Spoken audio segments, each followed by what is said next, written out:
of nothingness.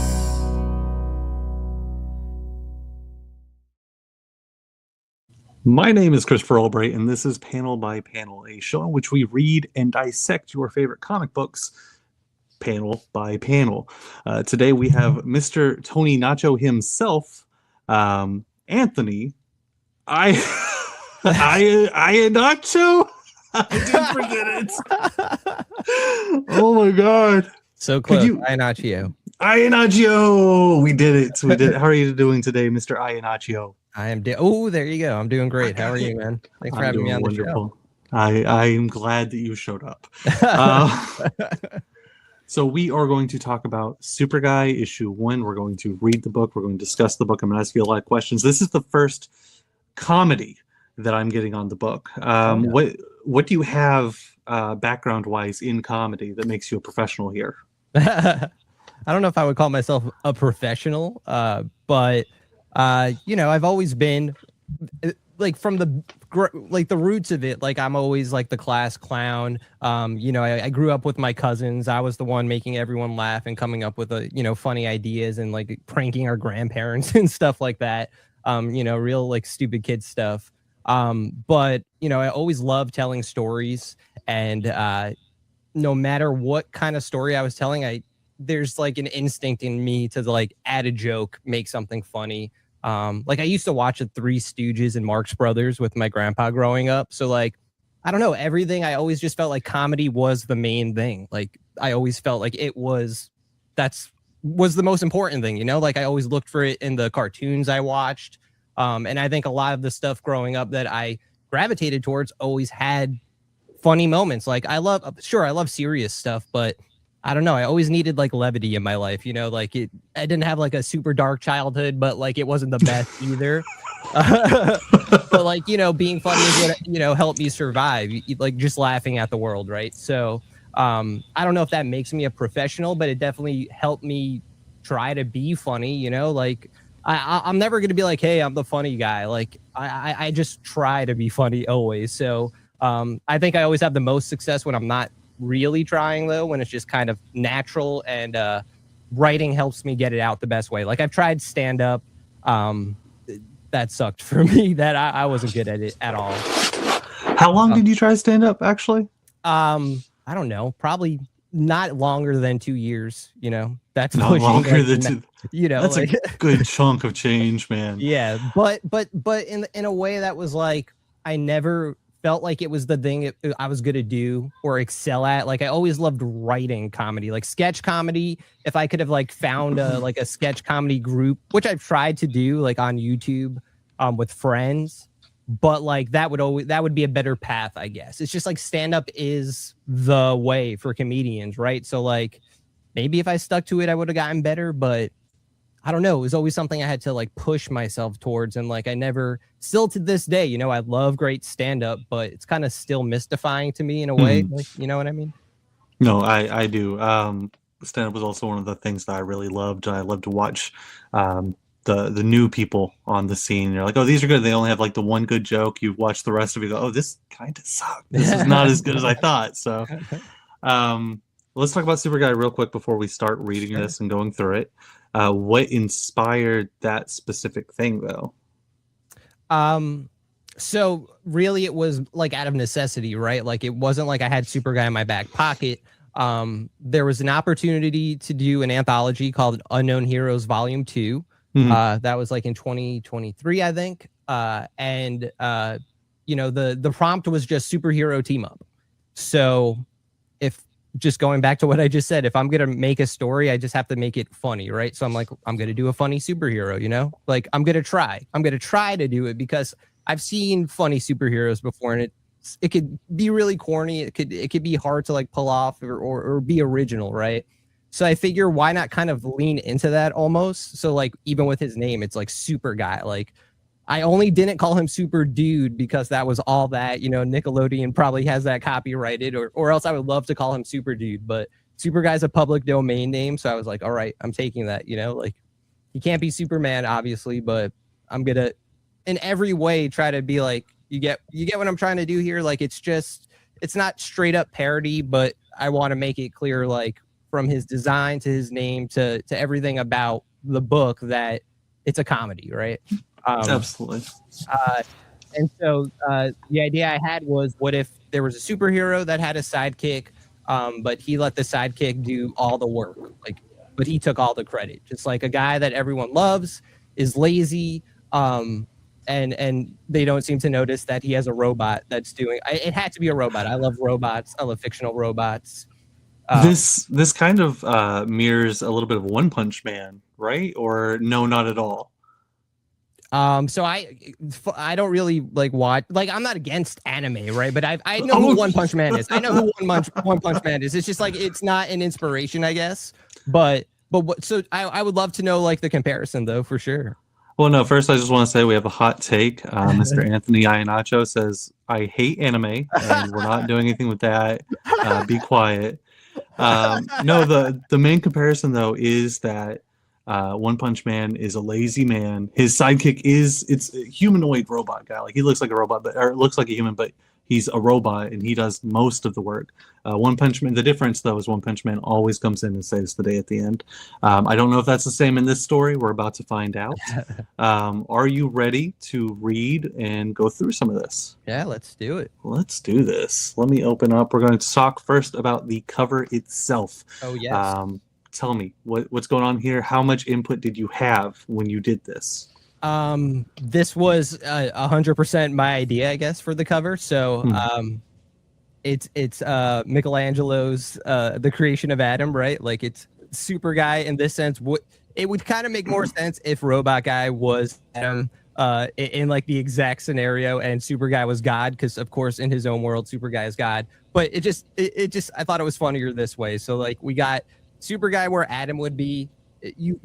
It's such a famous painting. I'm sure everyone has seen it. Like, the finger of God is reaching out to the finger of Adam. But in this case, Superguy's giving the finger. I don't know. I never saw this specific parody, I guess. I was trying to look it up. I'm like, maybe this is on like a t-shirt if you like went to Florence or something, and like someone's selling it for like tourists. But like, no, like, I guess, or I just haven't really even seen this specific thing like mimicked on a comic or often. So I don't know. I thought it felt original enough and got the idea across of like this silly guy. Legitimately, you saying that, I was like, no, I actually haven't seen a parody like this before. I've seen a ton of parodies of this. This is very common. I've seen two guys passing a beer. Right? Yeah. This is like, oh yeah, and I guess this is unique to itself. You got the Crocs, you got the underwear. You understand who this person is now. Yes. We're gonna move forward just a little bit here. Nothing here. Just have our story and script, Anthony, and then art and letters by Joey Murphy. Joey Murphy, yes, the artist of this series. And let's start with the first page. Go ahead and let me know what's happening on this page. Sure. So, do you want to also get like why I set it up this way as well? Absolutely, yeah. You tell me what you were thinking when you did this page, why you did this page the way it is, because we're going to help anyone who watches this who wants to learn, how do I make my first 2 pages? This is what they need to see. So go ahead. Exactly. So, and page 1 and 2 just go perfectly together. So what I explain will just definitely go into that. Yes. So literally my idea is, okay, you've never heard of Superguy, or obviously it's the first issue. So this is going to be mostly everybody's first experience with the character. So what do I want to do? I want to school you on the character immediately. So I'm literally taking you to school from the very first panel on the very first page. Superguy's going to school. But I thought it was also an interesting way to set up how to explain who he is, what are his powers, and how he treats other people. From the first moment he enters, he's knocking out a teacher. He does not care what happened to this poor woman. She's knocked out cold for the rest of the scene. The kids love him. I wanted to also get that across. He's someone that's admired. They're all dressed like Superguy. It's Superguy Day. In the very first panel, there's a gag that you it's like the kind of Simpsons Futurama gag where like a sign has to say something funny if you're seeing it there. So it's like graduation canceled. It's Superguy Day. So right away, it just shows he has a big ego. It's just a little funny thing there. Like we're always in, maybe not in every single panel, but there's a joke. I'm trying to, like if you're watching a good comedy, a good sitcom like 30 Rock has so many laughs per minute, like a really good comedy, just you're not just laughing like every once in a while, like there's a momentum to it, right? So I wanted to also establish that right away. So while also conveying the information I want, I'm trying to make it as funny as possible. There's like this stuttering kid, he's being super mean to the kid, overly mean to the kid. But he's still showing up for the kids. Not a lot of people would do that. So that's a fair point. Is right away also someone you can't like this guy right now. The way he's acting towards others, he might be the guy on the cover, but he's not the guy we're rooting for. So I feel like explaining it out loud, I guess I put a lot on the page, but I don't know. As a reader, do you think that worked? Having explained that. So when I first read this book, I read this a while back. I remember the first 2 pages, I said, this is incredible. Like, this is exactly what I want to understand the characters and what's happening and all of that, because I didn't even think about it. You're taking them to school. Like, oh my gosh, that makes so much sense. But they ask what his powers are. And it's just like, okay, let's go over the powers. And it's just like, okay, here we go. Ding, ding, ding, ding. I understand all the themes and what's about to happen. And let's move on to the powers real quick. Yeah. Go ahead with this. What are his powers? So I'll explain it like Superguy's explaining it. I'm going to read it from my copy right Let's go, buddy. A little easier. My eyesight is kind of poor. He has flight. Come on, you didn't know that? He wears a cape, you idiot.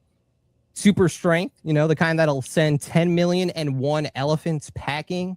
Now that's a joke from the one shot. Like it's just almost like a throwaway line in the one shot, but I'm like, that's his power. That's how we're gonna power level him. I think someone did the math and it's insane. Like he would be like, Superman level strength, but so that's the way we kind of treat him, like, and the way you kind of want to look at him, like he still is like one of the strongest heroes out there, but he's just not doing anything with it. But what I also really like about that panel is like the detail of it.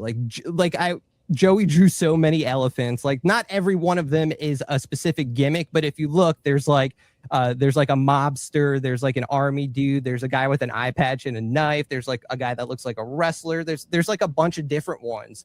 And I just love the idea of like an elephant army and us keep referencing it. Like maybe we'll never show that battle, but just the concept of like him fighting a bunch of like humanoid elephants. I don't know. I think it's so silly that I just love the idea. And then of course he has super invulnerability for you small brains. So that means he's tough. And then we show, one of his toughest adversaries, Dr. Broom.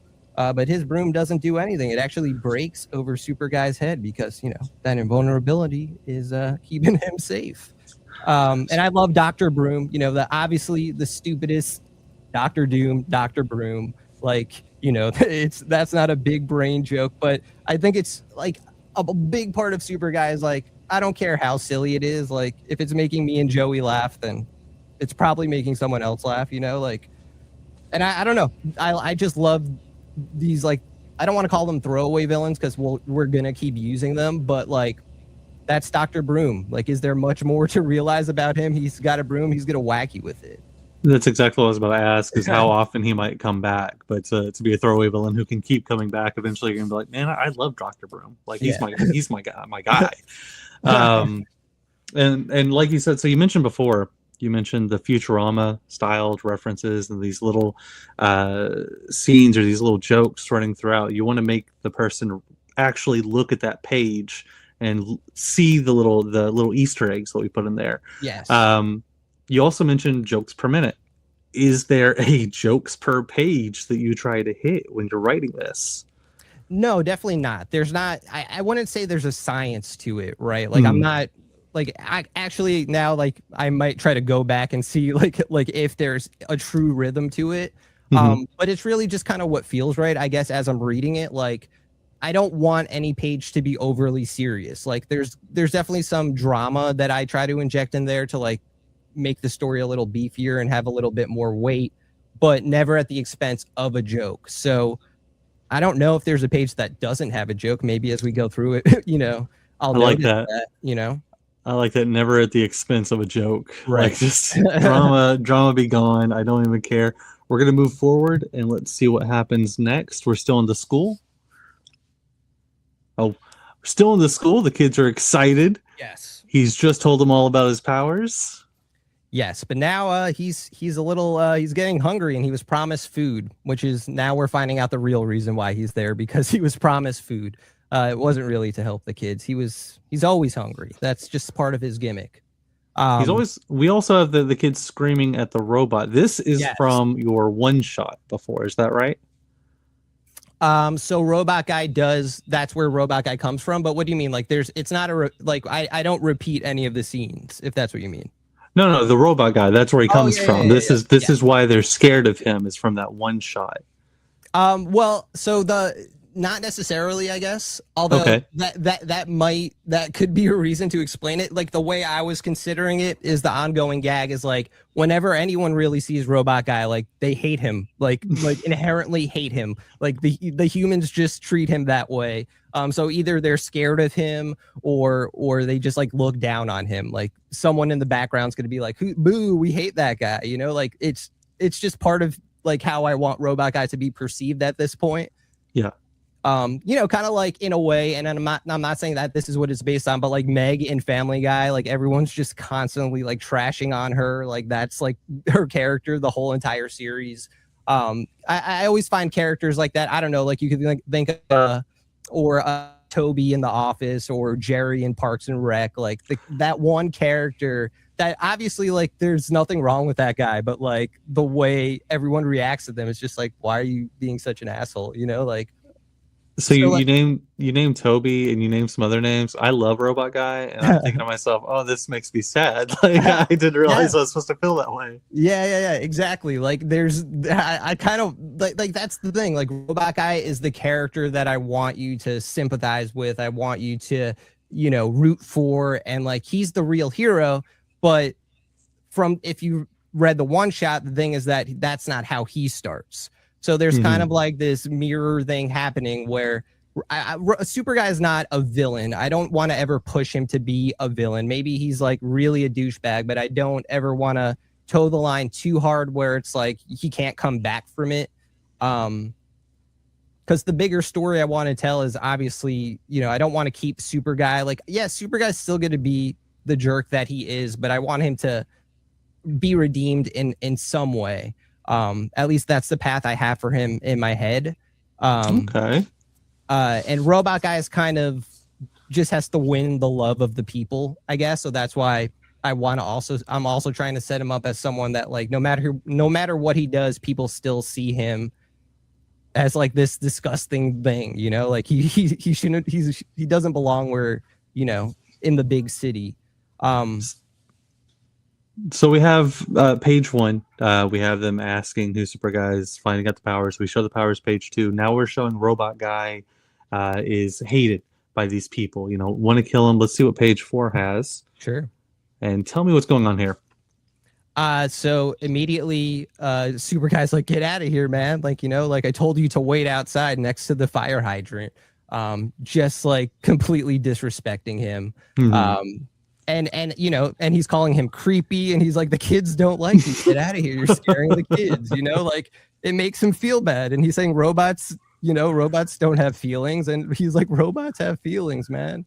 Like, and he's just like, you know, waving it off as a robot lie. This definitely has a lot of laughs per minute, or I'm trying to make it have a lot of laughs per minute or laughs per page. But the big thing with this page, is this panel on the bottom right, because he's letting him know that there's trouble. There's a meteor heading towards Earth. But the panel is supposed to be the meme of when George Bush was being told that one of the planes hit the towers. Oh my God. I just saw that. The second you said it, it was like, oh, there it is. Like there's very few panels in the comic where I told Joey exactly how a panel should look. Like there's like 2 or 3. This is one of them. This is such a good full circle moment to even be in the school too. Is just like, okay, so I make everything come together exactly. Like that's part of it. Part of it is the setup for this joke. Like This is everything else works good. for it, but I was like, if I'm in a school and there's danger, I have to do it. I have to do Yes. it. Yes. And again, this is 4 pages. This is what I like about doing this is to see how quickly someone can get to their problems Uh, and solve those problems. Or 4 pages in, again, you've learned the characters, you kind of understand what's happening. You have immediately the problem that we're going to be facing. And maybe this won't be the full problem, but this is the main problem now. that'll at least get you to keep reading. Exactly. And that's 4 pages. That's incredible. That's something that people can start a whole comic's worth of pages before we get to our problem, and then it's over. I'm like, I have to wait a year. I don't want to do that. Yeah, exactly. Exactly. No, there definitely was a thought to this, like I've read so many comics and I know like with a new character, if I'm reading it, I need to know certain things. It's especially something where I know I'm fighting for everyone's fucking attention. Like I need to, like I needed to go as hard as possible. So I'm like, boom, this is Superguy. These are his powers. This is the problem. Let's go. We're 4 pages in, right? There we are. What happens next? That, yeah. So Superguy doesn't really care that there's a meteor. At first, he's like, a meteor, who cares? But Robot Guy makes it clear like it might directly hit his apartment. We don't really know that, but Superguy. Oh, that's what matters. That's what matters. Exactly. That's what okay. And that's all Superguy cares about. So now he's like, all right, Robot Guy, you could do what you were gonna do. I'm not gonna do it, but you could go save the day. So this thing that we also do with Robot Guy, you'll see here, he has blue eyes, right? Most of the time when we see him, he has blue eyes, and that's because that's sidekick mode, right? Like he'll say he's a sidekick. We know he's in sidekick mode because he's doing sidekick stuff. But anytime he's in a different mode, he announces it. So like Robot Guy, that's how I'm not telling you his powers directly, but we start to see him. We just see what he does with his powers. Like Robot Guy I don't say he could do this, this, and that, but we see, he's basically a robot that could extend his arms and like he has the strength of a Superguy type character. And he could fly around. He has boosters on his little robot shoes. So more importantly, it's about like the character of Robot Guy. Like what you'll notice as we get to the next page, Superguy never, as we go throughout the comic, actually, Superguy never has thoughts, right? He never has thought bubbles. There's never a narration for him. We're never inside Superguy's head, but we get in Robot Guy's head. We get some of his thoughts. That's interesting. Yeah. And I thought that would be fun to do too. Like, we don't know what Superguy's thinking. Not yet, at least. Like, I'm not saying that's going to be the whole series, but right now, it's not important, I would say. If I don't include it, my thinking is I didn't think it was important that you needed to know it now or maybe ever. You know what I mean? Okay, a lot of people have said, like, how did Superguy get his powers, though? Like, maybe we'll answer that question, but that's not the kind of question I'm going to answer in like the first few pages, Absolutely. And you said the next page we're going to see. Yes. Oh, sorry. I just wanted to point out one more thing. Oh, yeah. I'm sorry. No. It's okay. So he has blue eyes, but you see that his eyes turn red. Yes. In the one shot, his eyes are originally red. When he's evil, he's red. So there's something going on with Robot Guy. Like, he's not completely done with that part of himself, right?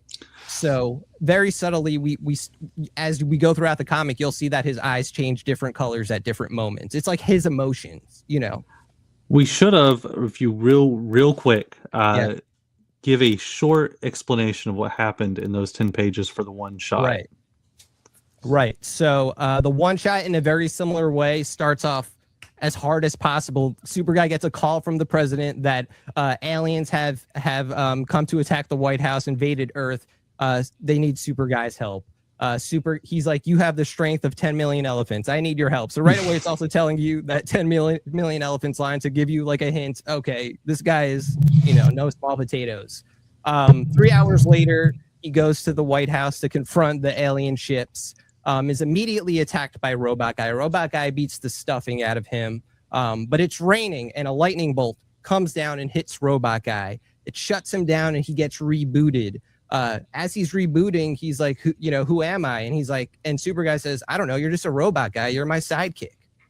And Robot Guy's like, okay, I'm your sidekick. I'm Robot Guy now. He's like, okay, Robot Guy, destroy all the rest of your fleet. And that's what he does. The thing was, the president had asked Superguy to stop the invasion because they had also kidnapped his daughter. So when it's all said and done, the president is looking for his daughter, and she's probably in the rubble along with everything else that's there. The White House is destroyed, and Superguy and Robot Guy fly off, presumably to just be buddies forever. But the very last thing we see is that Robot Guy's eyes flash red when Superguy wants him to go do his laundry. So we know Robot Guy still has this inkling of something dark inside of his like personality that isn't fully gone. Which again, this is absolute cinema. This is 10 pages of all that happening. It's just fantastic. That's the one thing I really did enjoy about Superguy the most, was how quick the action happened and how it just kept happening. So we know now about the Robot Guy. We understand that. Ready to move forward? Or anything else to say about this? Let's do it. Okay. So yes. No, sorry. Go ahead. No, I was going to say, so this is just showing his powers on this scene, or what's happening here for you?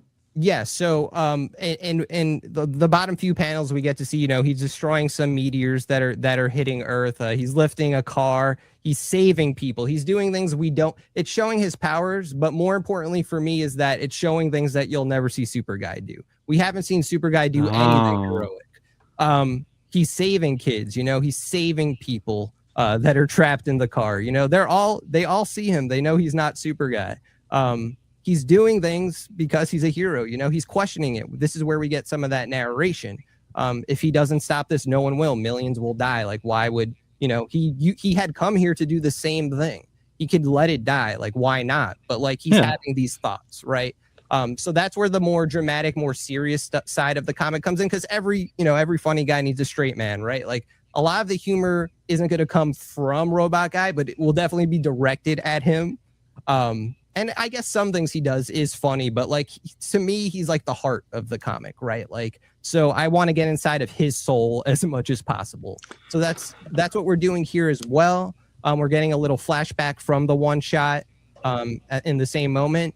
And this is also mimicking, if you've seen Armageddon at the beginning, like a bunch of the fragments are like hitting New York City and like people are running scared. So I wanted to kind of make it feel like that in like a panel.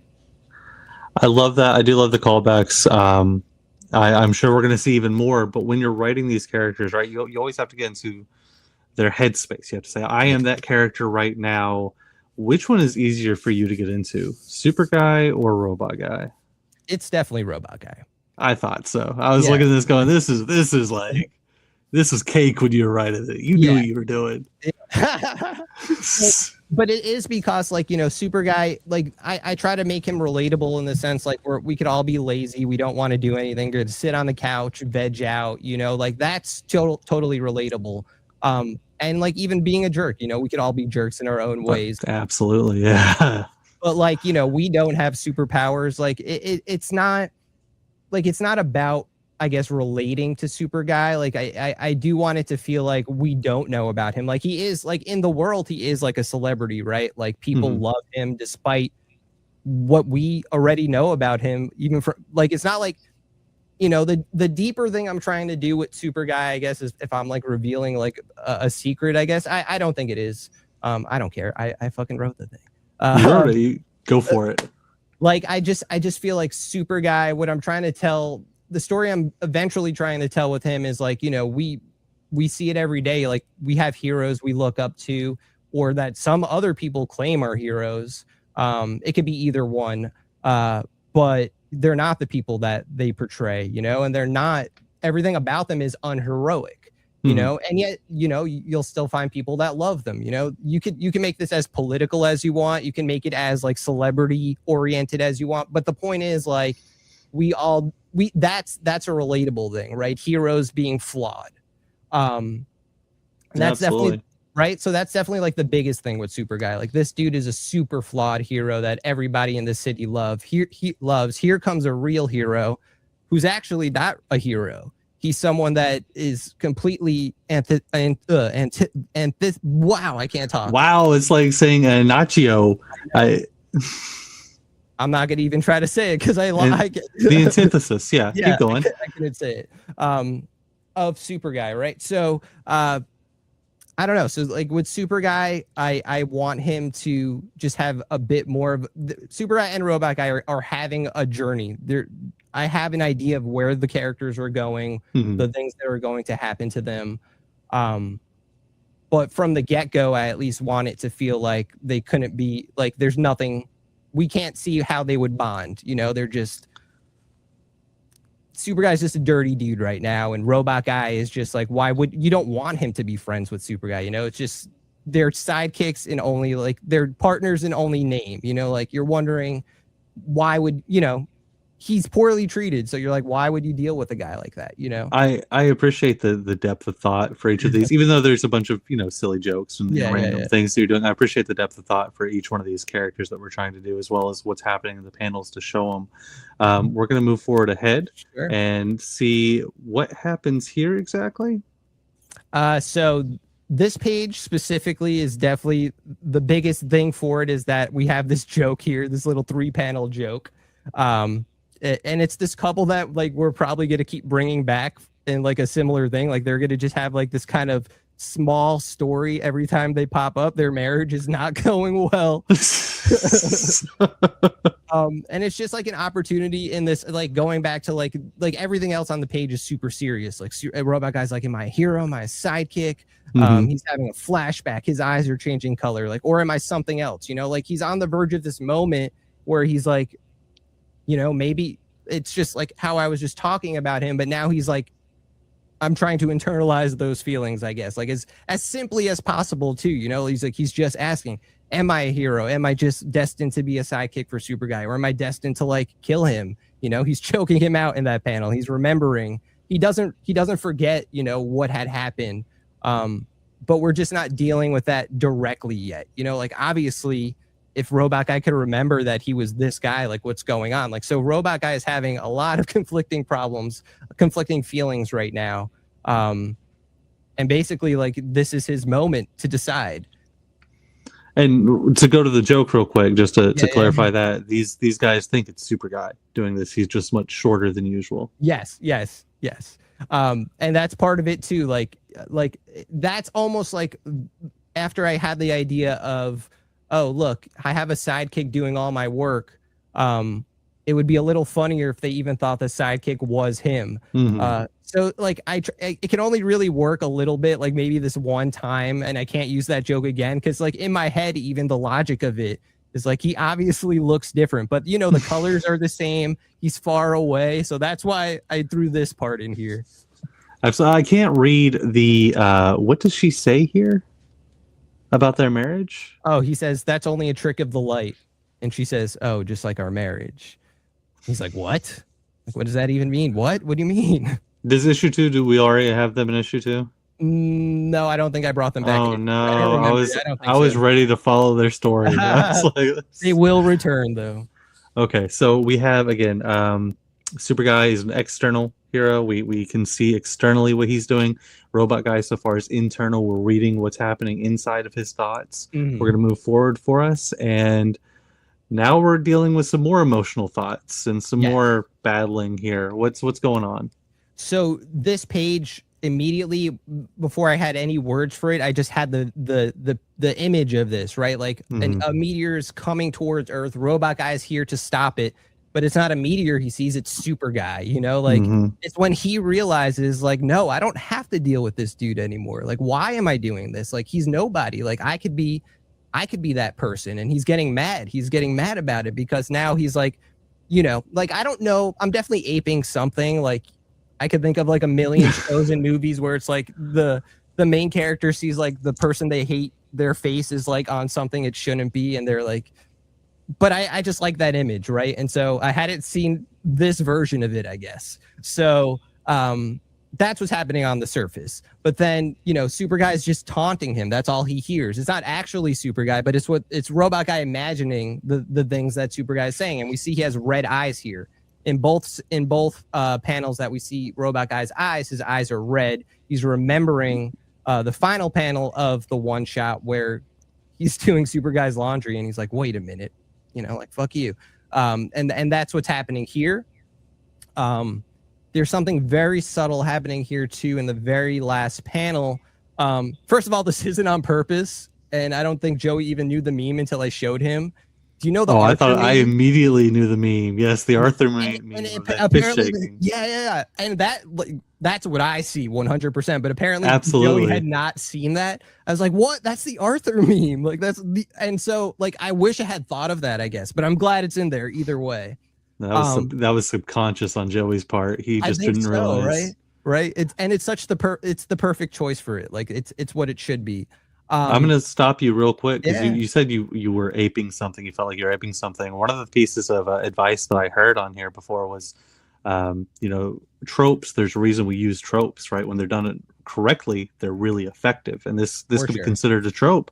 But as soon as you flip that page and as soon as you see this, it's done effectively. Where I know I don't even have to read any of this. I immediately understand, and there's a good reason to do this. Um, is there anything else you want to add to this page? I just want to say that also in the last panel, he has like this faint yellow glow. So I thought that was just a coloring technique. Is there a reason for this? Or are Yeah, we about to find out? kind of. Yeah. Well, on the next page, but it's like a subtle hint to something later on. But like in the next page, it's definitely more clear. But like if you look, like there's none of that glow on purpose. But again, it's such a small detail. It is Um, really small. I would have missed yeah. that completely. I had no Oh idea. yeah. Let's I see. Oh, that's go what ahead. that's something I'm thinking about, you know, like am I putting in details that are or is Joey like adding details that are too obscure or not Mhm. or like we're not drawing enough attention to it. Um I love to dig. I think that's my favorite part of all storytelling is when you go back, you're like, oh, look, there's an entire community trying to find all these little pieces. And then it's like, it makes the story so much more complex and more yeah. fun. So I'm a big fan of that. Let's see if we see what happens. Okay, so we do see more of the glow. What's going on here? Yeah. So there's this glow going on here, right? And look, we said it before, but it was a lie. I love Dragon Ball Z, right? Like I grew up watching Dragon He's Ball Z. lying. He's lying again, but keep going. Yeah, lie, lie. Vegito, was that his name? But No. But no, so like Goku turning Super Saiyan was a seminal moment in my childhood, you know, like it changed my life to see that happen. But I really it's so corny, but like I wasn't the kid that liked Vegeta. I liked Goku, you know, like I always loved the fact that Goku like trained harder to be like Vegeta did that too, don't get me wrong, but like Goku was always just like I don't know. Like I was such like a little I wasn't an altar boy, but I had like those vibes like and Goku was like the perfect, you know, he's like the Jesus figure almost in Dragon Ball Z in a lot of ways. And so like I don't know, the Super Saiyan thing was always so interesting to me and just always like the coolest power up ever. So of course I had to ape that. That's 100% what I'm doing. I'll let you say that's aping. Absolutely aping this time. Keep going though. Planet of the Apes over here. So I don't know. I just feel like the yellow glow, although it's subtle. What I'm trying to say here is that Robot Guy is in like a totally different mode, but we're only getting like a brief glimpse of it. Mhm. So like on this page, maybe it's the clearest. He has yellow eyes when he's standing there glowing. When he's deciding, no, I'm going to protect this planet. It's like the most heroic he's ever been. He's just destroyed the meteor. He punched giant Superguy's face. He's imagining a robot parade for him because everyone loves him now. Like, you know, that's like his dream. Like everyone Yeah. hates him right now, but he wants people to love him in a way that is similar to Superguy, you know, playing a little bit with that too. Like Superguy wants everyone to love him. That's definitely part of it. But so we see his eyes yellow, then his eyes are blue. Superguy is calling him already. He's like, didn't I ask you for a grilled cheese? Like, come on, chump. That's pissing him off. So his eyes briefly turn red, but he realizes, yeah, that's not the way, dude. So I guess I got to be a sidekick for now. You just saved the day. He already knows the deal. Despite all the heroicness, it's just kind of a tease for later in the issue. And to kind of cap like these past, I forget if this is page like 6, 7, or 8. Maybe this is page 8. But like kind of capping that from Robot Guy coming into the classroom to tell Super Guy something's happening, and now we've actually seen him save the day. It's almost like, you know, this would be the commercial break. This is kind of like almost like an act break, I guess, in the comic. Is this page 8? Will you check that for me? Because I can't tell. But again, that's one of those things where it's like the action moves so fast, and you're just like, oh my gosh, we've already saved the day. What Oh, more at does the page comic 9. have? Yeah, sorry. Page 9, yeah, no, this is barely the middle, right? We're not even Right. there to the middle yet. Incredible speed. Let's see what happens next. Hell yeah. Okay, so here we're back at Superguy's apartment. Actually the first time we're seeing it in this comic. So one of the other things is like Superguy just lives in an apartment in the city. He doesn't have like the Bat Cave, he doesn't have a Fortress of Solitude. He's just some dude living in the city. I thought this was such a funny little thing of Robot Guy just coming in and like, kind of like that sound effect you would hear in a cartoon where it's like and like he just taps Superguy on the shoulder. Because a lot of it also like I try to draw inspiration and like the tone I try to go for, or like maybe the age rating I want to say is like the kind of cartoons I would watch on like Nickelodeon, and Cartoon Network in like the 90s, where it's like Ren and Stimpy was like something that was on TV for kids, but I definitely shouldn't have been watching it at like 6, Absolutely not. 7 years old, No. But like if you watch it as an adult, you're like, holy shit, like I should, but like I never like go Ren and Stimpy far, or we haven't gone that far yet. But I kind of want Superguy to feel like that. Like if like maybe someone younger picked it up, they're like, ooh, maybe I shouldn't be reading this. But if like you're an adult, it still works perfectly fine for you, and like it's still meant to be a comic for adults, obviously. But I never make it, there's not like curses in the comic. I'm not really trying to be obscene, because I think that's also a challenge in comedy. Like sometimes people just I'm not judging, but I'm just saying like I think it's harder to like not be dirty and be funny. I'll judge. Has Been Hotel would be great if they just didn't drop the F-bomb for every punchline. I get so annoyed at that. I do love when it's cleaner and the jokes land for me so much better. Yeah. So yeah, and then we have here though, we continue, and why is he angry at the end here? So well, first I just thought the image of him just doing that. The image is killer. I want to say that it immediately sticks out. Killer image. Yeah. Oh yeah. Sorry. I'm just reading it as I'm saying it. So Superguy is of course being a dick to him. As soon as he walks in, he's asking for his lunch. He's like, hey dude, I just saved the planet. He's like, oh, that's cool. I'm too busy answering my DMs for everyone thanking me for saving the planet. Just going back to the joke that if everyone was looking far away, they would think it's Superguy. So they thought he saved the planet. Kind of explaining how he would get away with just being asleep while he saved the world. And so Robot Guy is kind of just having like, the way I think of him too is like giving kind of like superhero monologues too. Like he's saying like, it's like, in this panel, he's saying, I can't respond, blah, blah, blah, all the lewd photographs. He's like, basically he's like saying, what am I trying to say? I just need to read the line. Sorry. Superguy says, but I can't respond to all these lewd photographs without melted cheese and toasted buttery bread making its way through my small intestine, And Robot Guy's like, no, I don't know. I've never hungered for food, nor do I, like he's just like having a robot answer. But then he's like, I hunger for vengeance of those who have wronged me. Because Superguy has wronged him. He keeps wronging him. He's been wronging him since he, stepped through the window. And so again, it's just like building up to something that's happening by the end of this issue. Because the story for this issue is the larger story is that, well, we'll get to it by the end, but the story for this issue is that Superguy and Robot Guy are going to have a rift. So like the story is not like, we're just getting a glimpse right now in this issue of Robot Guy being a sidekick, but that's the beginning and the end of it. Like the story is not about that. We're just seeing the part where that ends. So we have the tension here. We have everything happening. Oh no, it's the landlord. Yeah, so now there's trouble, and Superguy's like, nah, let the robot do it. He wants to sleep. So the robot starts doing more work. He throws the sandwich at him.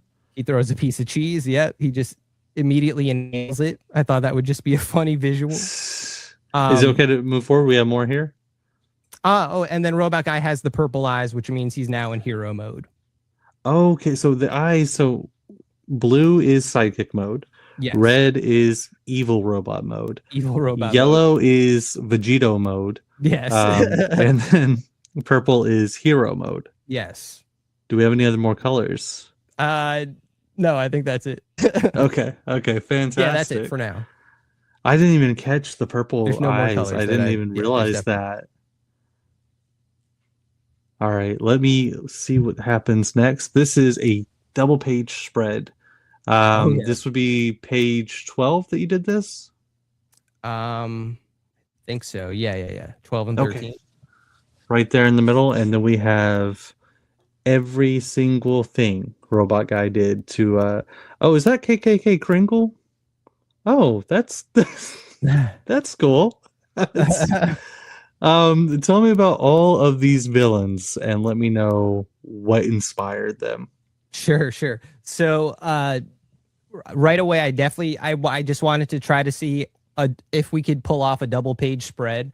Um, the original idea that I had for Superguy actually comes back to this kind of moment where I thought it would be interesting to just see like a robot just going through and in my head I guess it would have been I guess this was in the Hawkeye run, the David Aja Matt Fraction Hawkeye run. I think there's a part I've seen in a few comics where like a character's going through a building and like you're seeing them go through every floor. Mhm. So like I like the idea of trying to put the same action in one scene. But this kind of became something different, right? It became a little bit more of a montage. So the way I wanted it to be is like if Superguy was flipping through the channels, we have like these remote controls over here kind of dividing everything. He's gonna keep catching Robot Guy saving the day throughout the city. And if there's a world where someone like Superguy exists, then surely the villains that exist also have to be ridiculous. Like they just have to be villains that you just wouldn't expect. But it turns out a lot of the villains that we have are just people with like day jobs, right? So like it's just like the landlord.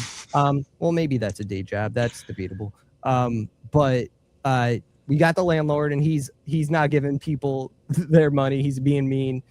So Robot Guy's gonna beat the shit out of him, and he's gonna save the day. He's doing it for the people. The point is, everyone hates the landlord. They don't want to pay rent. It's overpriced. Robot Guy says, "Hey, get out of here. We don't want you here." And everyone, the people seem to love him there, so he's doing a good job. Then he goes to a school. The lunch lady's there, just a very basic like, "Oh, you didn't eat your peas. Boom, get out of here now." Give the kids their tacos. What have you been doing this whole time hiding those tacos? It's now every day's Taco Tuesday. So he saves the day. Kids love him now too. Then he goes to the Museum of Natural History, wherever this is in the big city. The high cooler. I thought it would be really cool if there was, I always kind of want to try to reference comics like that I love without copying them, right? So the haikulers obviously are Riddler.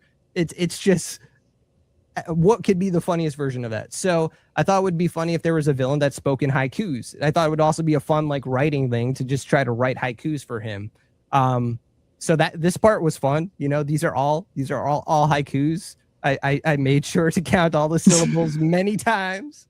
I don't know if they're good haikus, but I tried to make them relevant and funny and still work in the dialogue. So like right here, he's like, "Mechanical freak, no robot can defeat me. What a silly toy." He's on top of this brontosaurus, bunch of skeleton bones, and then boom, he pulls one of the bones out.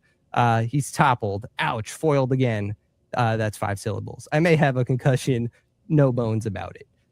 So I don't know. I feel like it works as a haiku, but even if it wasn't a haiku, the dialogue would still, make enough sense. Before we get to this next one, I want to say "I'm dreaming of a white Christmas" is a cold line for a villain. Yeah. Keep going though. Yeah. So if you saw Santa saying that, it wouldn't be so crazy. But now we know he's KK Kringle, who is an insane white supremacist mall Santa. And we don't need to know anything else about him for Robot Guy to be the absolute shit out of him. And he saves the day. And Robot Guy now sees. We can't just move over KK Kringle that fast. I know.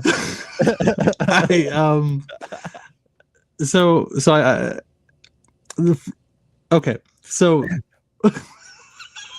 let's let's take it back just real quick. Sure, sure, Robot sure. guy, right? He's a hero. He's doing all the good things. Now, I just want to point out the landlord was maybe just doing landlord's job. The lunch lady was trying to give these kids vegetables, peas. I'm just saying maybe she wasn't so bad. The high cooler, he was visiting a museum. I'm not even sure what he was doing. It was wrong. Okay, and like the only one I'm like, sure, beat the crap out of KK Kringle, sure, but the rest of them might just be doing jobs. I'm throwing that out there. I'm throwing it out there. Yeah. Um, Maybe Robot Guy wasn't the nicest here, No, no, but no, no, definitely not. Definitely not. But I also, do. also to that point, no, it's not a bad point, and I don't even take it as a criticism because in Superguy's Oh, world, it's not. Superguy, I feel like these are the people that would become Superguy's villains, right? Like the landlord who is probably that's going to be the landlord of Superguy's building, right? So like, Yeah, of course, that's his enemy. A lunch lady, we know how Superguy feels about a lot of things. The lunch lady, yeah, is just kind of maybe just silly for the sake of being silly. yeah. Um, but right, she is just someone doing her job. But that's going to be. It's funny because that kind of like I always thought it was funny. There's a Batman villain. Is he the Clockman? Is that his name? I remember from the animated series, like he's late to work one day. He's like, "Fuck it, I'm gonna be a villain for the rest of my life now. You made me late to work." And that's really why he like starts doing crime. So like I kind of like that for villains. Like they don't have powers or anything. They were just like wronged in life, and they're like, "Forget about it. Like I'm just gonna be mean now."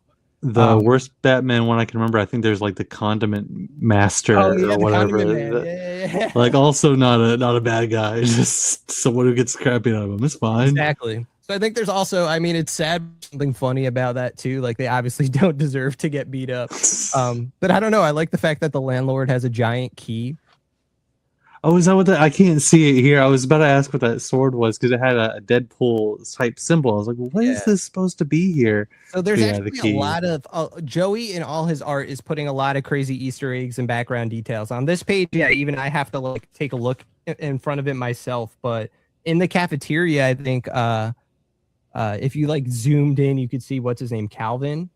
Or is it From Hobbs? Fuck. Calvin and Hobbes. Yeah, yeah, yeah. The kid though. Is it? I Oh forget. my Is it gosh. Calvin or Hobbs?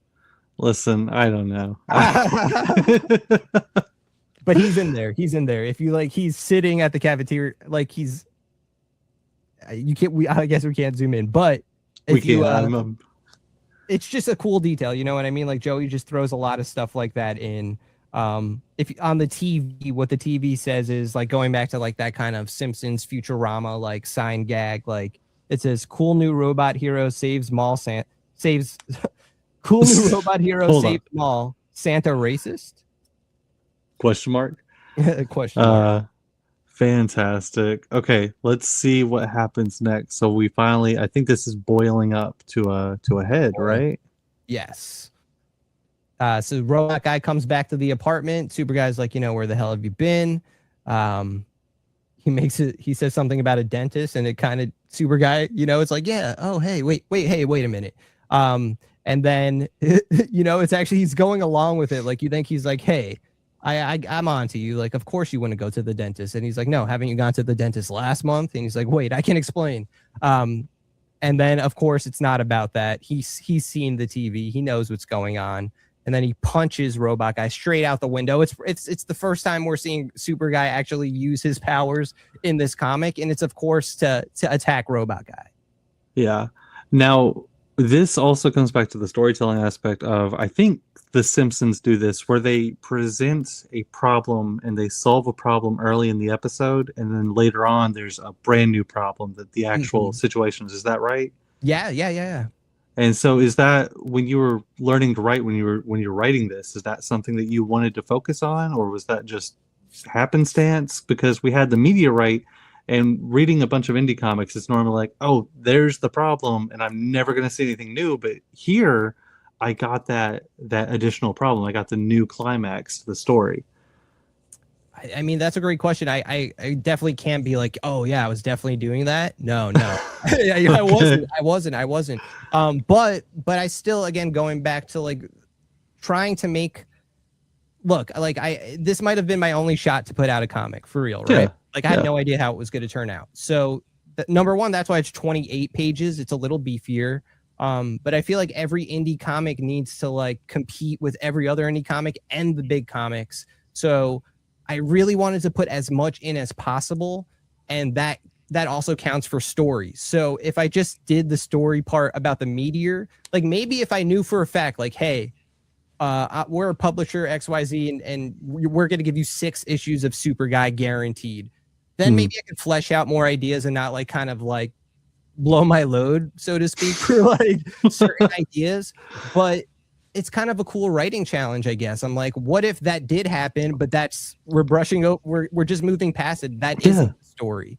And that's kind of what I wanted to do. It's like, okay, we got that, but I'm giving you more now. Like that's not what we're here for. Like that's just the appetizer, you know? And not to say that was like its own little story itself, because it played a role. It helped us learn more about the robot guy and learn everything that's happening there. But it was just like really interesting to see. That was, again, reading this the first time, I was like, I haven't seen this happen in a while. But we have the fight now. Now we boiled to the head, and we have here. This was a scene. I'm going to stop us for my question. Sure. This was a scene where I felt like he was Homelander. I said, Superguy is a super villain here. He's coming down. He's wearing his panties. Like, what is happening, man? Yeah. So that's definitely not what I wanted to do, right? So one of the bigger ideas for Superguy is he's a lazy Superman, not an evil Superman.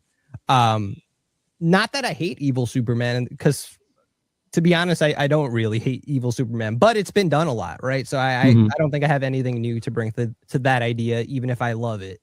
But I thought lazy Superman wasn't really done. You know, we got like, I guess the closest we got was like Fat Thor, but I feel like with Fat Thor, it's more like he was a hero, and now he feels like he's not worthy. That's not what this is. Superguy doesn't feel that way. It's not like this tragic past. It's nothing like that. But in this moment, I guess what I was trying to convey was that Superguy is like, he's a jerk, but he's a chill dude, right? He's not. We haven't really seen him get mad or anything. He's just kind of mean. But what made him get really mad was someone taking the credit for saving the city and being a hero, and people actually liking it. So I wanted to really convey that Superguy will let a lot slide, but the thing that drove him to action was like his reputation being on the line and people liking someone else more than him. If maybe it's an overreaction, but in a way that, because this is the first issue, you're not gonna see Superguy react like that again.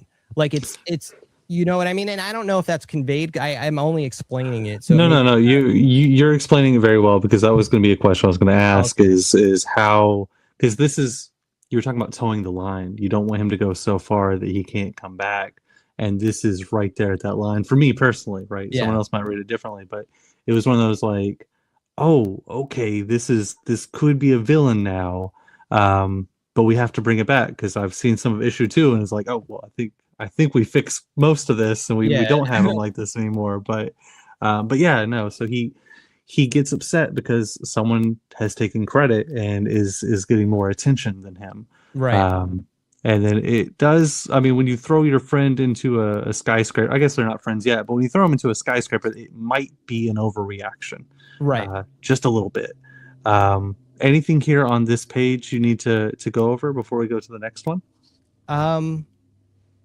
No, I just, I like going back to what I said, like how everyone else views Robot Guy. Like we have this guy saying, hey, look, Superguy's fighting a talking trash can. Like, people just have no respect for him. But also after this, like, kind of very serious moment, like just to throw a joke in there to lighten it up. And then there's a very small detail going on here, and it happens more as the issue goes on. But Robot Guy, he's originally not these colors. We know he was painted the sidekick colors. We start to see his true colors underneath. So it may look like dirt, but like the paint's coming off. And that's also, a visual cue, which I thought was really cool. This is really cool. I like that. Let's see. So we have more of the fight. Go ahead. Yeah. So talking about the line, I felt like this is where the line might have been, at least for me. Like, even though I wrote it, but I feel like this is as far Like we see the fire in Superguy's eyes. He's taking Robot Guy after he just punched him through a building. He's flying him up into space to throw him back down to Earth. Like he's ending this. Like he's like, you mess with the wrong guy. Like I'm gonna do this. I'm gonna go back home. But like to think that you're the hero, get out of here, dude. Like he's laughing at him. So I guess I want to point out a couple of things about this scene. There's a line where he says, you should have just, this is so 1, 2, 3, 4, the fifth panel. He says, I didn't want to have to do this, man. So I feel like that's actually a sincere line, or I wrote it as a sincere line for something. Okay, like, yeah. He really doesn't want to do this. He doesn't want to ever do anything. So I think it's believable. He says, you should have just been a normal sidekick and did everything I said without question. Just Totally normal. Totally normal. But then he says, that's what the last 3 guys did, and they lived perfectly fine, short lives. Now, the way I don't want this scene interpreted is like a Homelander vibe, right? The way, and it probably did come off that way, so maybe it's just bad dialogue. I wanted it to more sound like, because his sidekicks did everything he said, they died. They died.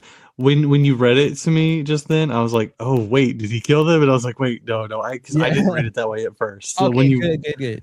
Yeah, when you brought it up, I was like, wait, hold on, maybe I am wrong. Okay, no, okay. Oh, I'm so glad then. Yeah, no, because I don't want it to be like that's what happened. That's not what happened, Like I just want it to be like anyone following this dude is gonna not lead to good things because he's an idiot, Exactly. And so this is just like the big moment, and also him getting thrown through a building. While extreme, I also wanted to show like Robot Guy could take a beating too. This is not someone that is just his sidekick. Not that sidekicks in comics have to be weak or anything like that, but that he is someone that Superguy should take seriously. And that's kind of the culmination here for Superguy. He's like, you're a hero, get out of here. Like, I'm the only hero that this city needs. And that's all that is to it. Bye. Like, literally drops him down to Earth. Exactly. It's me, Superguy. That's his last lines before he throws him. Is it okay to move forward? Yes, sir. Let's see. Okay, so now this is a 100% like relying on the fact that the one shot exists, right? I mean, the whole first issue does, but this specifically is calling back to that in a big way. I even had to put a little note, like read the one shot, because the new White House has just been built. So there's been a passage of time since the one shot. Presumably, Robot Guy's been a sidekick for a little while. We just haven't seen those adventures yet. I also thought that might be a cool opportunity to ever go back and still have opportunities to tell those stories if I wanted to. But again, just not what this world is about right now. But the Prez is giving a speech. The Prez is also a very important character to the story. He's basically Superguy's arch enemy. But Superguy just isn't dealing with him right now. He's just always there, always trying to mess with Superguy or vice versa. So here again, they're opening the new White House. And immediately that's where Robot Guy crashes, destroying the White House. So that's why Superguy is saying, yeesh, don't you guys ever clean up around here? Because as soon as he's back here, it's destroyed again. But it had just been fixed. And of course, the first time it was destroyed because of Superguy and Robot Guy. So the Prez really doesn't like them. And also, I kind of see him like the way he's getting mad. It's always kind of cartoonish, like Superguy, like that kind of thing. I like that. The president plays a bigger role as we continue, correct? Oh, yes. Oh, yes. Oh, yes. Oh, yes. Is it okay to move forward on this one? Yeah, for sure. Let's see what happens next. This is a full splash. We had a double page spread and now a full splash. And this is Robot Guy full yellow now. Yeah. Now he is Super Robot Guy. Super Robot Guy. Yeah. This is our Vegito moment. Coming out of the wreckage. Is he a villain here? No. So when he's in yellow mode, that's Super Robot Guy mode. Like he has his sidekick mode, he has his hero mode, he has his evil mode. But this is like Super Saiyan, the best Robot Guy could be, like the most powerful. Like he's bigger. He's just has like this power that we don't know about yet. This is the first time we're seeing it. It's not going to pop up like something that happens often for him. It's just a big part of it too. It is, and again, it's never to sacrifice for like a joke. This page is also an homage to a really famous comic page. And I don't think anyone has picked up on it. And I don't know if that's because it's too subtle. But as someone who's never read comics in his life, will you share that page for me?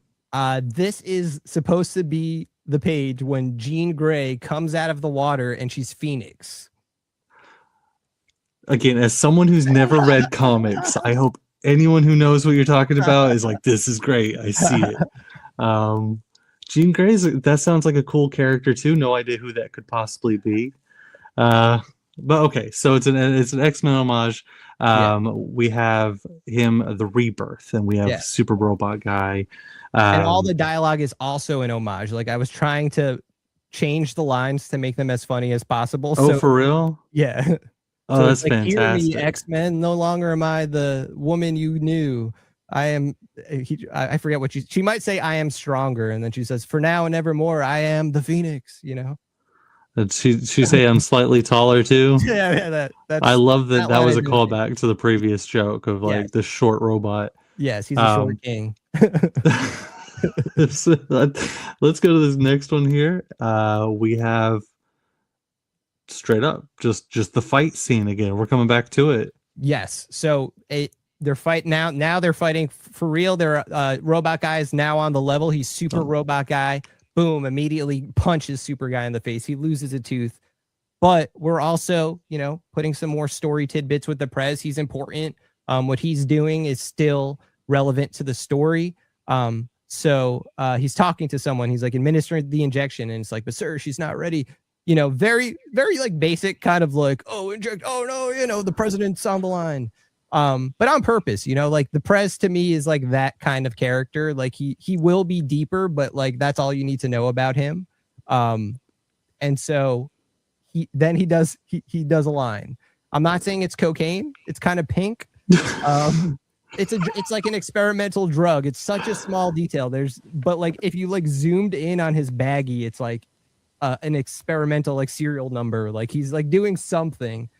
And the reason for that also is like originally it's just like he's sniffing coke, but I felt like I don't know, like maybe it's so stupid if I say it out loud. Like maybe it's like less R-rated if he's not sniffing coke and he's just sniffing something else. This is you mentioned before Ren and Stimpy. This is the most towing the line for children part of the comic you could get. It's like, okay, so it's an experimental drug. I promise it's not cocaine. It works like cocaine. It is injected like cocaine. It makes him feel like he's on cocaine. It's not cocaine. It's just pink stuff. It's cotton candy.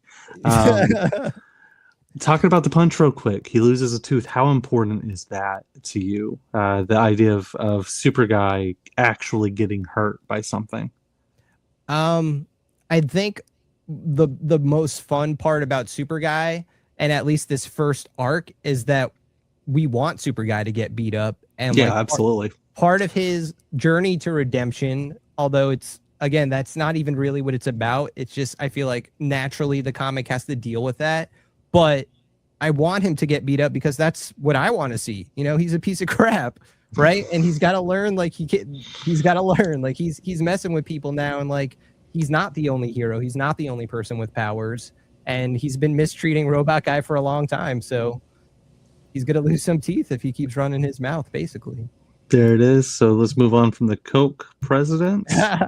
And another splash page. So again, two double page spread, one splash, and this is our second splash. What is this one? Is it an homage to something else? So no, this actually isn't an homage. So I thought I'd catch one. I thought I would. I was wrong. Whatever. Keep going. Actually, wait. It might be a little bit. Now I forget, and I don't want to be a liar. The art, at least no. The art. So the thing is, actually, in a weird way, the art is okay. Time out. So one of the variants for issue 1 was done by Dominique Barlow. That was his first like cover art he's ever done. I loved it.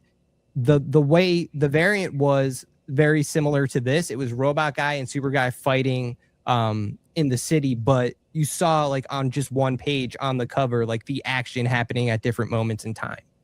And Joey really loved that. And he's like, well, it's on the variant and it's such a cool idea. Like, why don't we make that part of the battle? Yeah, this is a great battle. Like when you're trying to condense things in a story, when you're trying to condense stuff in a comic, being able to look at one page and see the amount of damage that could be happening in this single street view, it's fantastic. It's one of my other favorite parts of writing stories is like how Yes. much information can I put in here? So absolutely the right call here. Um, Anything specific in this scene that we need to know about? What are we trying to tell beyond how crazy the battle is getting? That kind of going back to what you were talking about, how Robot Guy was beating up those people who are villains, quote unquote, like, and they're really not.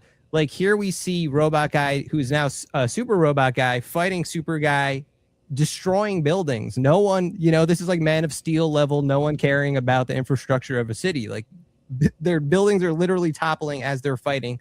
Clearly, even now, like sure we love Robot Guy, but he doesn't seem to care either. You know, the city is Right. getting destroyed because these bros are having a spat, basically. So that's basically what I wanted to convey. That like in the big city, this is the kind of things that are going to happen, especially when Super Guy is running the show. And I also with the captions, I don't think we originally had captions on this page, but I don't know. I was trying to make it sound like dramatic and a bit poetic. But then to just have that punchline at the end, like, will he tie his robe up? Like, geez, we could see everything, So everyone is a varying shade of gray, and like you said, the never sacrifice anything for a joke. The joke's going to come first, so you do Yeah. have that at the end. Let's see what happens next. All right. Oh, this is an ultimate mode. Okay, what's happening? So now Super Guy obviously knows, he realizes he's losing. He's getting the crap beat out of him. He's like, you know what? Maybe we can make this work. And then, of course, another joke. He's like saying, I thought you were cool, but I mean, hey, man, you destroyed the city. People aren't going to like that. So even though Super Guy was also heavily involved with that, Absolutely, yeah. Robot Guy will get blamed. It's just the way it goes. And so Robot Guy immediately is like, I'm done talking. I told you, I'm Super Robot Guy now. And just going back to like, we're never really explaining Robot Guy's powers, but boom, he's going to bust out like 2 twin laser cannons. And now like, you got to watch out because who knows what he has up his sleeve. Go ahead. I'm sorry. No, yeah, that's. I was gonna say this reminds me of another anime called Trigun. You're never gonna watch it. You hate anime, but hate it so much. I love when robot people start doing the crazy stuff. You're like, I didn't expect that. This is brand new to me. I thought I could just punch and fly. Let's see what happens here. We have a voom. We have a full voom. I thought and I don't know this for sure, I guess. But I kind of, so at one point when I was working on this issue, I sent, or when Joey was doing the art, like, battle scenes are not, they're not as easy to write. And with, at least with Joey, like his art is going to do way more justice than my words for like a fight scene. Right. But I had sent him some panels because I started reading. See, it's so ridiculous. I was reading Dragon Ball Z. We can't even keep up the joke. But I was sending him panels even from like the very first like Raditz arc, like, and there was something like this. I was like, I just want some parts of the battle to have like a manga like anime feel. And I think this page has the most of it. Even that last panel, like the black lines in the back, it's, oh yeah, the speed lines going, yeah. I don't know. I just really like that idea just to throw it in there, experiment a little bit. And I love the voom. I love the green. I just love the way it's not such a cool shot. Right? That panel, not having like the page cutter stuff going, like not being condensed. It's such a good shot on its own. If you would just like, I'm not saying do it, but like hypothetically, if this was a double page spread voom, I'd still be like, this is killer. I don't even care what's happening. Why does Super Guy not get affected? Because he's Super Guy. He has all the powers ever. That's if you think Dr. Broom's broom didn't stop him, why would this? Oh right, yeah. The power levels are about the same. I got you. And we continue. We're about to lock horns again. Yes. Let's see here. And so this page is 100% homage to another really, really famous comic. Which one? Can I actually? Okay, hold on. I'll show you the page, because I won't even let me not show you the cover. I'll turn to the page. Hold on. This is wonderful I hope I can find it. Hold on one second. podcasting. I hope everyone enjoys the awkward silence No. as Mr. Okay. Oh, are you I ready? got it. I got it. I got it. I got it. I'll pull up for you. Oh, So okay. I see. I see. Death of Superman. And now if you look at the exact page, it's like trying to Death be of that Superman page. right here. Even like the narration boxes, like we tried to get the same color, and I'm definitely trying to do the same thing I was doing on the Phoenix page, which was taking the exact words and just trying to make it as funny as possible. I like these little love notes that you have throughout it for comics. So I'm thinking this might be towards the end now. Yes. Yes, the fight is over. They have locked horns. They've done their battle. They've done their homages. They have gone through the city. And now it's just two people laying here done. Yes. Any thoughts on this? Is this just a pause? This is a respite for the reader. You know, we're going to stop. We're going to just look at it for a minute. Yeah, for sure. So here, yeah, this is the end of this. The issue still has a few more pages, but this ends the main story of the issue. And really, I wanted to just have an image that shows you exactly the aftermath of the fight. They're both were pushed past their limit. Again, going back to the coloring of Robot Guy and everything, now he's clearly not Super Robot Guy anymore. He's smaller again. And on the very last panel, we see that his eyes are blinking out, but they're red. That red is always coming back. You know, Robot Guy is not done with his past at all. And then just through the dialogue, he's like, you know, I hate you. And also I have a goddamn in there, which is also like the limit of like I say it's like an 80s PG Super Guy. You know what I mean? Like, again, the president didn't do cocaine. Yeah, he didn't say goddamn. This is for kids, I promise. It's okay. The funny thing is, like, I'm not even like trying to market it as a kids thing. It's just that like I certain things are purposely like if a publisher liked it and they made like younger reader books, I wouldn't be opposed to tweaking Superguy to fix it, you know? But I almost feel like I've given up on that, and I'm like, nah, let me go. No, let's ask the question though. Sure. What would he snort? The president? Yes. I feel like I would still like at this point I would keep it the same because now I have like a whole story for where that's going. Oh my god. Okay, so it's too late. We've got too far. And he snorts in the second issue, by the way, so it's not going away. Oh my god. I love it. I love it. Okay, let's move on. Like you said, going through the past, and now we come back to this president that we were talking about. Yeah, sorry. Also, and sorry on that page right before, it's also just setting up what to expect going forward. They're not a hero and sidekick anymore. So I'm trying to like thematically be like, this is where we're going with the first arc, you know? This is power levels are now equal. We understand they are on even footing. Yes. So yeah, absolutely. No, I absolutely get that from looking at this image. Are you ready to move forward or no? Sure. Oh, I'm sorry. There we go. So yeah, this is the first of like we kind of, I guess it's kind of corny, but like a post-credit scene, right? Like it's after the story, but it's kind of giving you a tease of where we're going. Also, you know, who cares? We can put whatever we want in the comics. So if we want to give you a tease, we will. No. It's I just felt like it was kind of important to be like, here's what you could expect immediately, and then here's what you could expect if we get to keep making this. So this page and the next page, going back to the Prez being an important character, he was on the phone with someone. It was this guy. He was talking about the Prez's daughter. She's a hot mess right now. You know, she hasn't fully healed. Healed from what? Well, we know from the one shot that the Prez's daughter was kidnapped by aliens, and we didn't see what happened to her, but we know she like crashed. There's injections involved. Things are happening. We're trying to. No cocaine happening. No cocaine this time. This goes to YouTube. I'm hoping that I don't ever get monetized, I guess. But sorry. No, God damn it. Anyway, so are we ready to do the reveal? Yeah. Is that next? Yeah. So then we have the reveal of the Prez's daughter, hot mess. And she's mad. She's looking for Superguy. So we know for a fact how issue 2 starts because your cover shows it. Yes. You want to get this to a date with the president's daughter. Yes. Okay. Will you explain just a little bit about how we're supposed to get there? Because Sure. from what we just read to where we're supposed to go, I have no idea how you're supposed to do it. Sure. Okay. So one of the biggest things with Superguy is that we can't release an issue like faster than like one a year, right? It's just Mhm. that's the amount of time it's going to take Joe. Like it's just me and Joey Murphy, right? It's indie comics, Yeah. absolutely.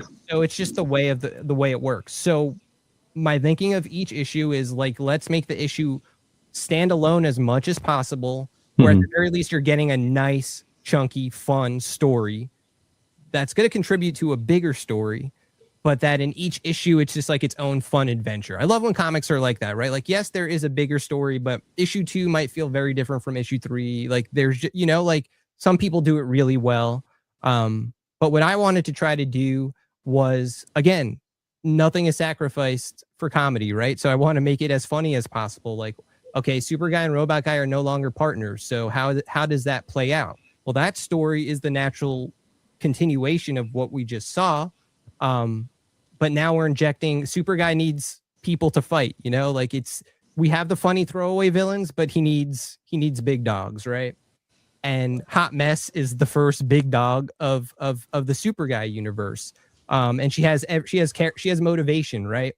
I wanted it to be someone that has a reason to want to hate Super Guy and to want to fight him. Like everyone else seems to love him. Here's someone whose life was ruined basically. Like she's like now a Hulk. We're gonna get a very little brief like how she was beforehand. But so her whole thing in issue 2 is that she's looking for Super Guy, and she'll destroy the city and beat up Super Guy to destroy the. Oh yeah, so here's another thing about it. Oh my Destroy the gosh. city. We just saw the city get destroyed. That hasn't Mhm. been fixed. The city is I just going love that. to perpetually get worse and worse. I do love that. I love that, especially going back to the White House being destroyed too. And it's like Yes. it just got fixed. We just got this thing fixed. Yeah. Just constantly just demolishing what's demolished is Right. fantastic. And that's like a very like deliberate detail that the city. Mhm. Like I asked Joey, we were talking about it. Like, how hard is it going to be more annoying when you draw if we're deciding that the city is still destroyed? Because now, like, not only do you have to draw the buildings, but now we have to like make debris here and there. Like, Yeah. this stuff isn't getting fixed. Who's fixing it? So yeah, the city gets more destroyed by Hot Mess and Super Guy. And the my date thing kind of has a double meaning. Like I feel like, you have a date with destruction. So like there's a date with, like a date with Super Guy and Hot Mess, but then Hot Mess and Robot Guy also have their own date. So, and I don't care Okay. about spoilers because like it's so blatantly obvious. Like that's what the issue is about. But so that's what's happening in issue 2. Super Guy and Robot Guy. They're still going to run into each other. They're still going to deal with their problems. But now after that huge spat, things are different. And there's still cities. The city still needs to be saved. So Robot Guy is still there to do that. But now we have Hot Mess. And the Prez also is going to make an appearance, of course. He's important to the story. We have a couple other new characters. There's some Secret Service agents that we introduce. I always love introducing new characters, and I mean, always love. It's the second issue, but like I don't want to do it like so frivolously because I want to, number one, like, and I've talked to Joey about this. Like he's like, I keep having to think of new faces. I'm like, that's probably like really annoying, but the process might be faster if like we're using characters that we keep making. So I'm trying to populate the world, but like not just no one's like a one-off or a throwaway. Like I have ideas for everyone just so that it feels meatier. Maybe we'll never get to it, and it's never going to be to sacrifice the story I'm trying to tell. So it's not like, oh, you need to know this character's 10-page backstory I made up in my head. Nothing like that. But just that. Go ahead. I'm sorry. No, you go ahead. Yeah. No, there's so much thought. It's that's part of it is that there's so much thought going into this, and I really appreciate that about Super Guys. How much thought and attention to detail and things that you're trying to pack into this comic, this once a year 24, 28 page comic of just that's it, and it's a fantastic thing. I can't wait to see KK Kringle again. He's my favorite. I stand by his beliefs of being a mall Santa, at least. Um, Anything else you would like to say about Superguy? Um, Superguy #1, it's part of the Kickstarter. What we did Mhm. was so the 10-page one shot was originally part of an anthology, so that's how you would get it in a physical copy. For the last Kickstarter I made, well, it wasn't for the Kickstarter. I had made for Comic-Con a couple years ago, like 50 ash cans. And the Oh ash cans, God. yeah. They were really cool, but it wasn't actually that expensive actually, but it was, I don't know if it was worth it, but I gave a lot out. Insane. Yeah. But so I had some left over and that was part of the first Kickstarter. So some people have physical copies of the one shot, but it's rare. That's not on purpose. I just did that and that's how it exists. But I realize, especially if I'm trying to sell an issue 2, but also just selling the issue 1, the one shot has story details that are important to understand issue 1. I think you could understand issue and enjoy issue 1 without those, but I would recommend reading the one shot. So we made a super deluxe version of the first issue that we just read through with the 10-page one shot included at the beginning. One day, when we get to like the first trade, Joey is probably going to redraw the one shot. Oh, yeah.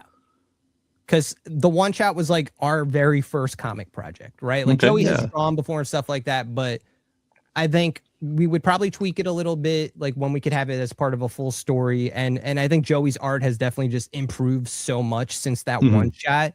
And for it to be like the first thing you see of Superguy, for me, it was fine like a few years ago. But as Joey's getting better and we're getting better at telling this story, I want your first impression of Superguy to be like, okay, this is what you know. Do you feel like the art is important for a comedy though? Or I mean, it doesn't feel like it should be when you're telling a comedy story. I think it is. At least like Superguy doesn't exist without Joey. Like I've had, like you'll see with variants, and I've already talked to other artists about maybe doing like 1 to 4 page stories. I love seeing Superguy and Robot Guy in a different style, but part of like, again, I didn't have Superguy in my head before I linked up with Joey. Like it was just kind of an idea of Superguy, but it was his designs that made Superguy and Robot Guy like real characters for me. Yeah. And I think that's natural for probably most people that create a character and then someone draws them, and then now it's not just your character either. It's just Superguy has like his DNA, right? Every single time I've seen it, I'm like, oh, okay, this is us now. We're together. Yeah, like, exactly. So. And so I feel like as Joey's improved, like the way he could draw expressions and things like that add to the comedy even more. So I don't think any of the comedy is lost by Joey's art in the one shot. I just know that like I would love to just tighten it up as we get to a bigger release.